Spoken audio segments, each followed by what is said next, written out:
Now that you are in control of both portals, this next test could take a very, very long time. If you become lightheaded from thirst, feel free to pass out. An intubation associate will be dispatched to revive you with peptic salve and adrenaline.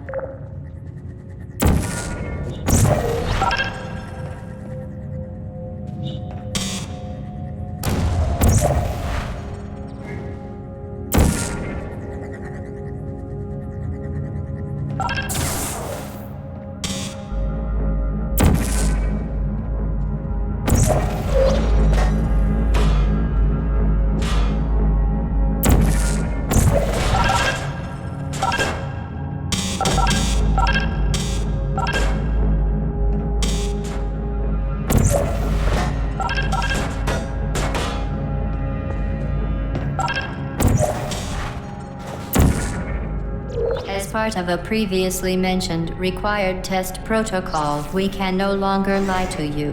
When the testing is over, you will be missed.